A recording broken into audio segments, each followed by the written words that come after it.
Con Bonnois, good evening, chefs. That's right, if you're watching this, you're a chef.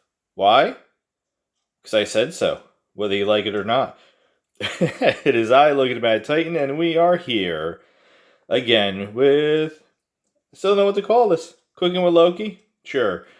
Much more simple, basic recipe here. We're going to be making ham bone soup.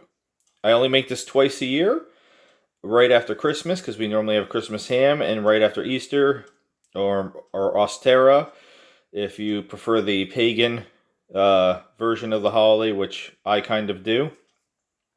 It's really about the spring solstice, about rebirth.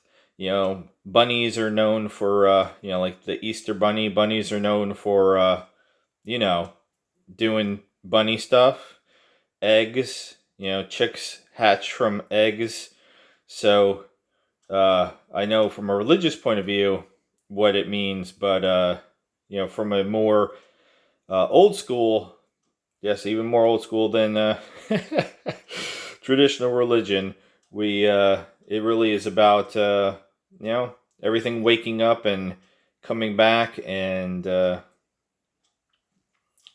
all that jazz. With that being said, we have some basics again. I feel like every time I'm making something, I still have, the holy, no, not the Holy Trinity, just the mirepoix this time. No peppers.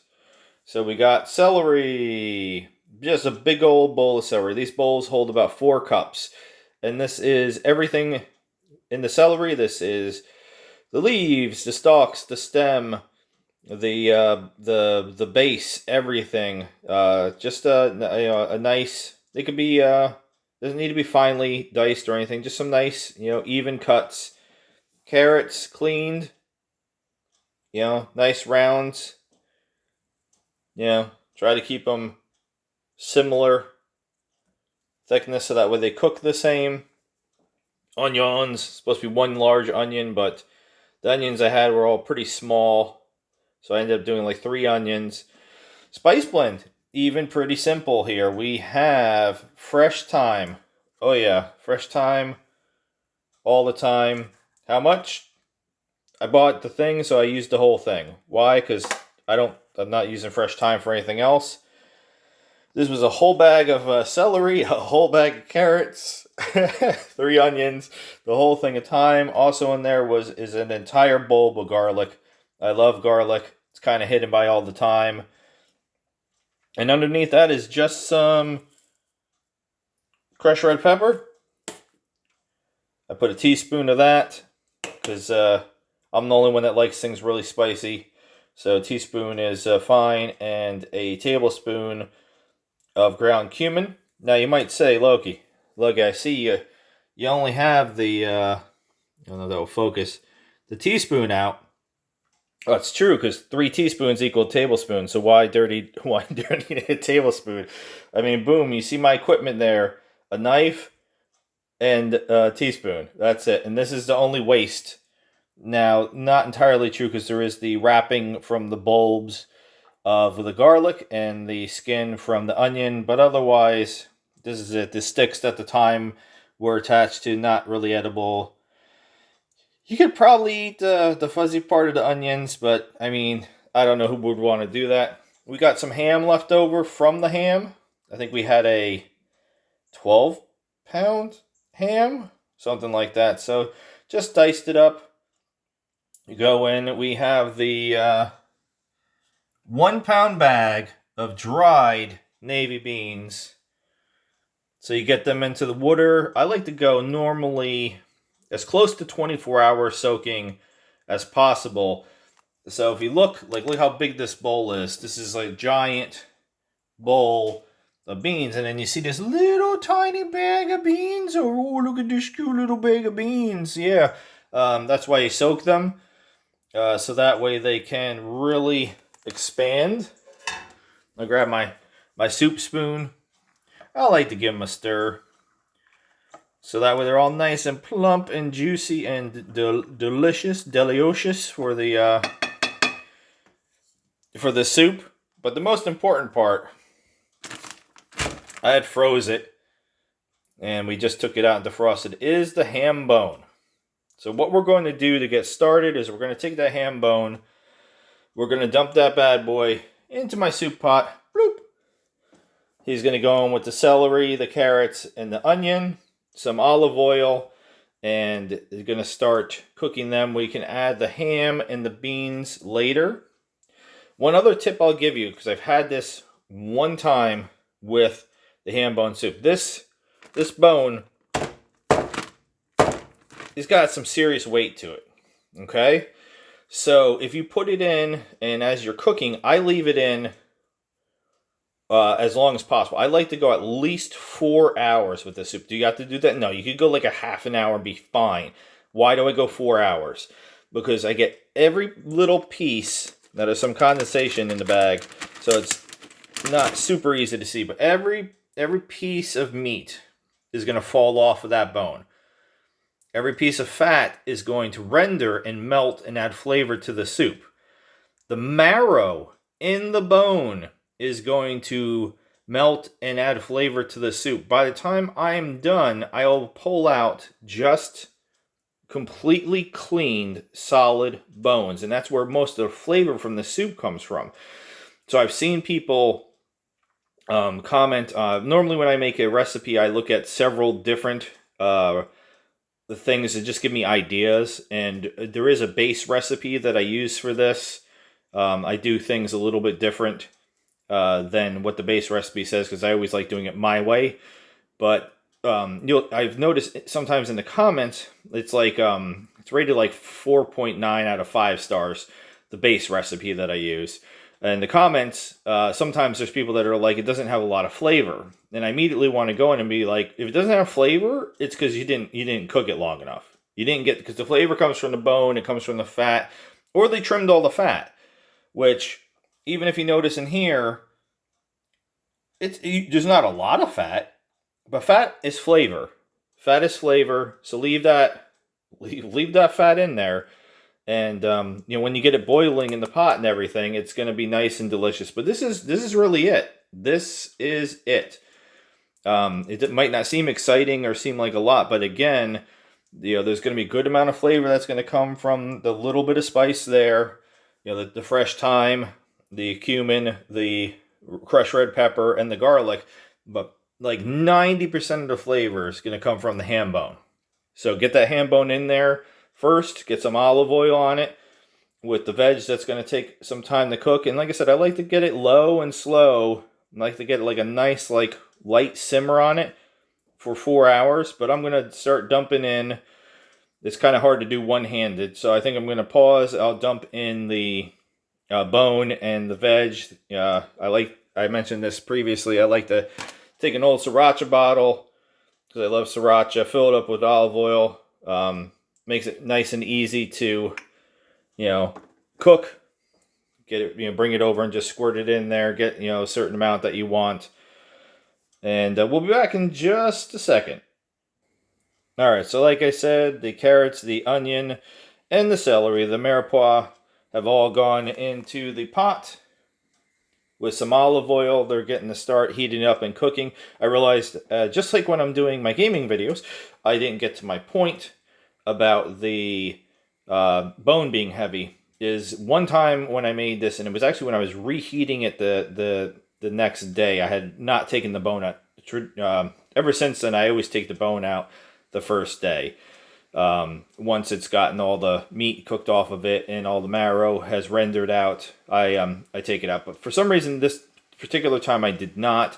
The bone was very heavy and girthy, and as I had been stirring it, a bunch of the beans and some of the meat and some of the other ingredients, the mise en place had settled underneath the bone. So the weight of the bone was pushing down on the pot, and I was just trying to reheat it, so I went low for half an hour, and I actually burned a very thin layer of the beans specifically on the. So yes, I figured out a way to burn soup. Embarrassing, but I'll admit it. So it's just a silly little thing to remember, to always keep an eye on things, even a half an hour on low. as I was just trying to heat it up. And there's not much I could do for a little bit, but we hear that nice applause. Yay, they're so happy. And again, I love my spoon because I can just go like that. It's not going to get hot. It's not going to go anywhere. It's just going to sit there and wait for me. And once the veg starts to get soft, I will then start adding water. They're flushing the water line, so we actually had pre-prepped some water, which is not something I normally do. And this might be a controversial take here because a lot of people dump the bean water because sometimes there is some debris. If I notice any debris in the water, it does not go into the soup. But if the water looks fine, I just go right into the soup with the water.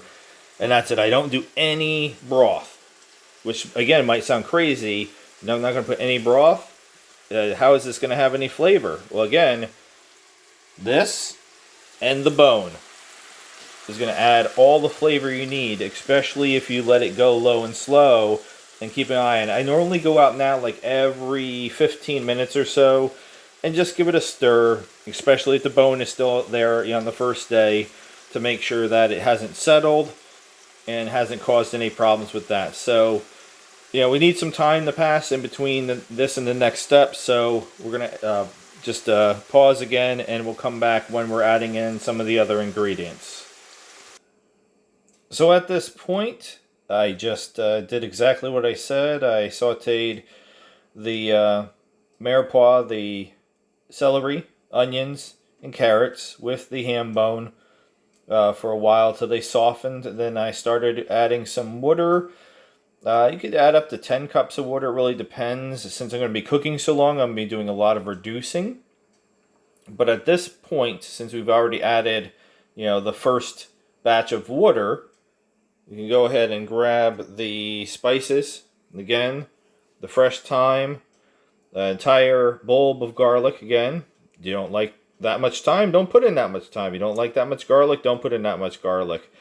You're not that much into cumin, maybe cut it down to a teaspoon instead of a tablespoon. But this is one of the only places you're getting flavor from other than the bone itself. So for some reason, a teeny little bit stuck in my bowl. It's the fun of trying to do things one-handed. Not sure. Must have had some moisture in the bowl when added in, but I'll deal with that. And we can add the ham in as well now. So I always love soups because, out of everything, I always say, I love science. And making a soup, I feel like in some ways more than so many other things. Baking is a good example too, but you really get to see the transformation of, even when I make a chili or something like that, how it literally goes through several different stages of looking like completely different stuff before it gets to its final form. It's like a Pokemon evolving. A lot of times it's like 2 or 3 steps, and right now it just looks like a big pot full of celery and onions, and by the time this is done, it's not going to look like that at all, and it's just so funny and interesting to go through the transition. That's why I always have my son cook with me, because I always try to sort of show him how cooking is just a bunch of different chemical reactions, and how you can take different ingredients and make different flavors out of things. But let's go ahead and dump this ham in. Alright, so there's a nice banging on the brand new microwave that I just put up. That was a smart plan. Yeah, I put the brand new microwave up. Booyah! And then the old microwave started working again. I don't know what cursed the gods.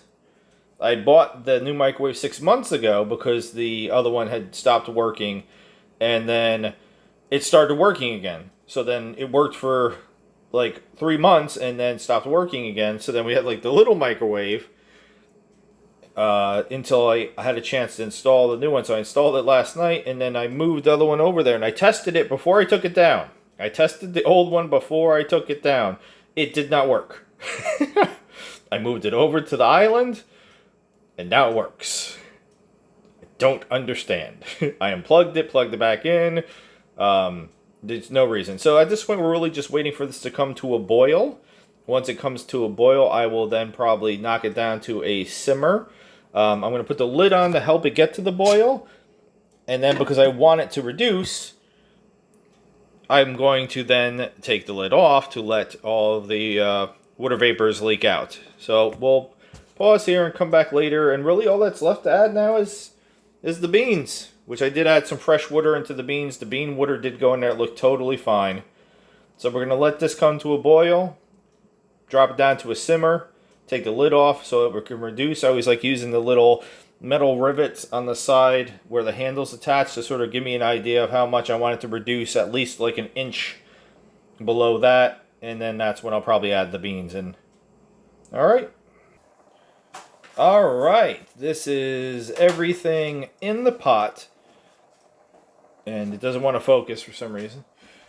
And everything has been going at this point for about 4 hours. So I'm going to go about another half an hour.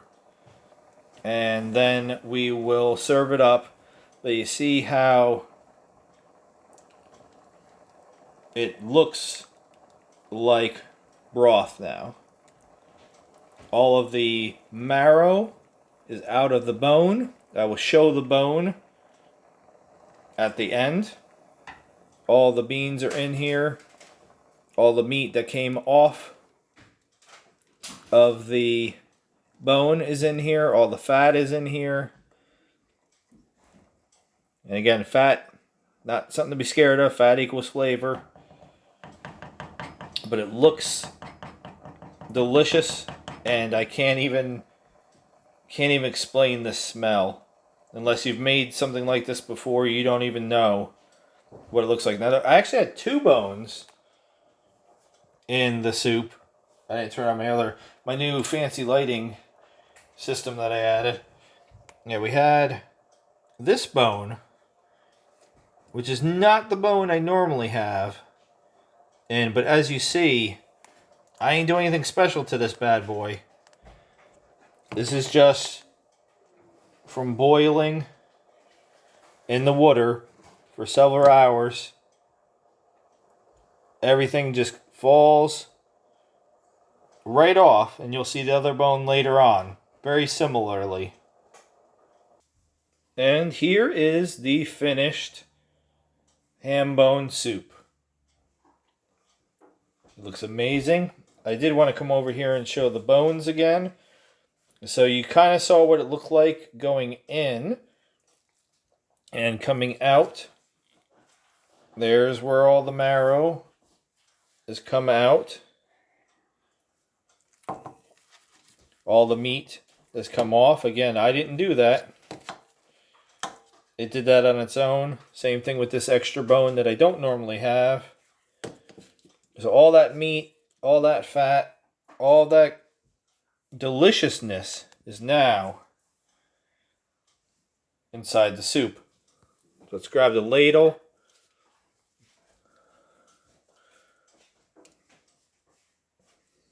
See if I can do this without spilling.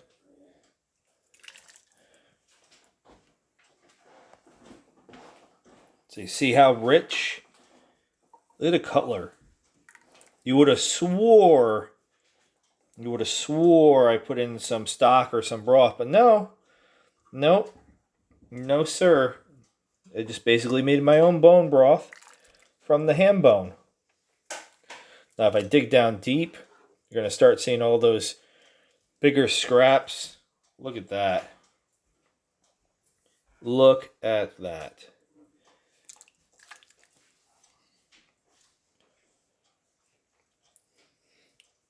I can smell it. It smells amazing.